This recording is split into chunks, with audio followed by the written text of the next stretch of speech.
क्या पढ़ा वेद शास्त्र, किसी को दो शब्द अच्छे बता नहीं पाया, बाद में ज्ञानी कहलाने का क्या फायदा।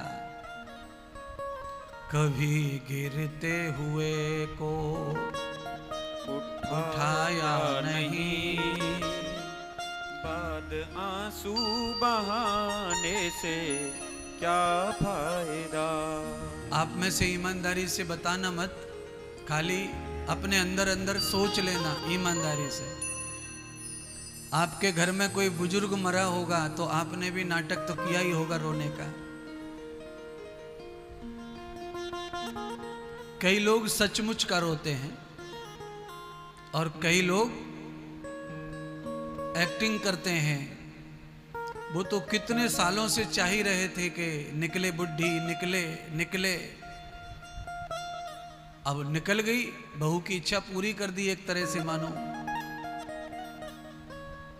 अब समाज को तो दिखाना ही पड़ेगा थोड़ा।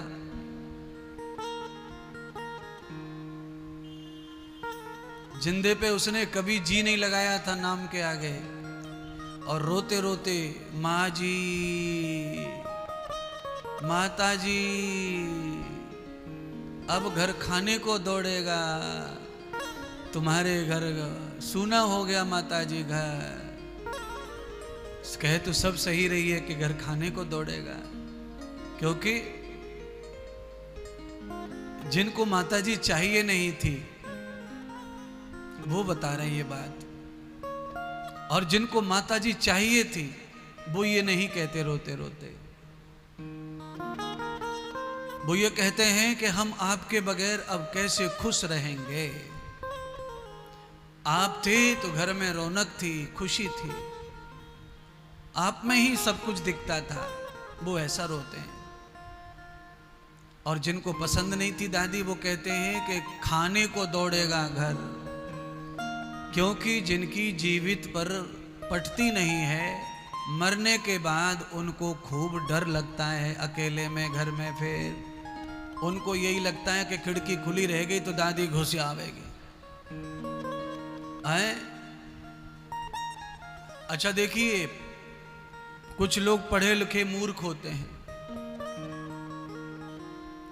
अपने हाथों से भस्म बना के आए हैं, इतनी लकड़ी इतने कंडे डाले, तो दादी खिड़की से आ कैसे जाएगी। पर बाद आंसू बहाने से क्या फायदा।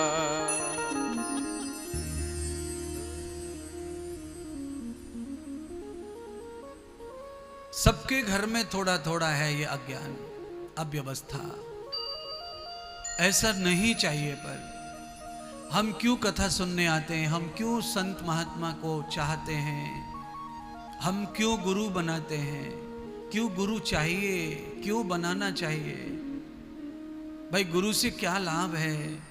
गुरु बनाने के बाद भी तो काम करना ही पड़ता है, नौकरी करनी पड़ती है, दुकान खोलनी पड़ती है, तो गुरु बना के फायदा क्या है। गुरु बना के फायदा यह है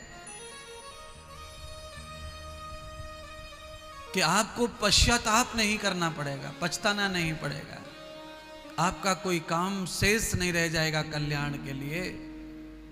गुरु समय समय पर आपको टोकता है, आपको टहनता है, सचेत करता है, सावधान करता है। हीरे मोती सोना चांदी महल ये गुरु नहीं देता भलाई से, ये भी गुरु कृपा से मिलता है सबको ज्यादा ज्यादा। पर मान लो कि ये सब नहीं मिलता है और उल्टा गुरु ले जाता होगा तुम्हारे पास से, पर तुम्हारे पश्चाताप के पलों को नष्ट करता है।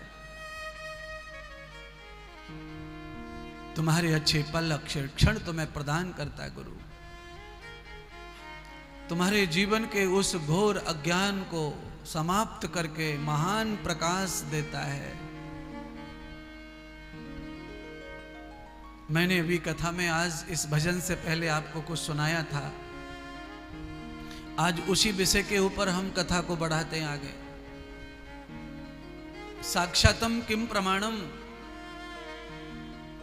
जो चीज साक्षात है उसकी प्रमाण की आवश्यकता नहीं पड़ती है।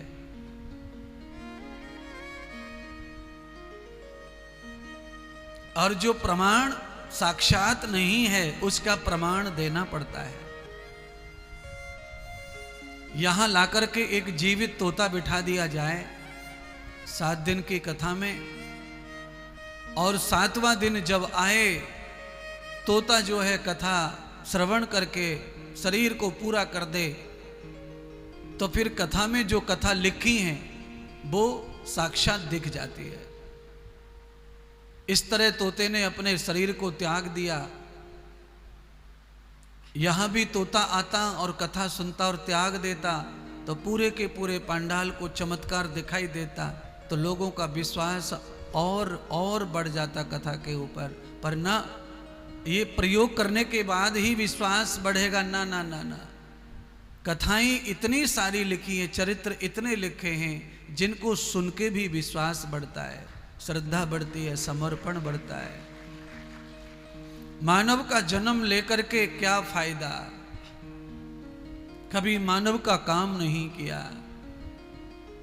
आज भगवान ने कथा सुनने का मौका दिया है, कल भगवान कथा करवाने का मौका भी दे, ये संकल्प रखो पंडाल में।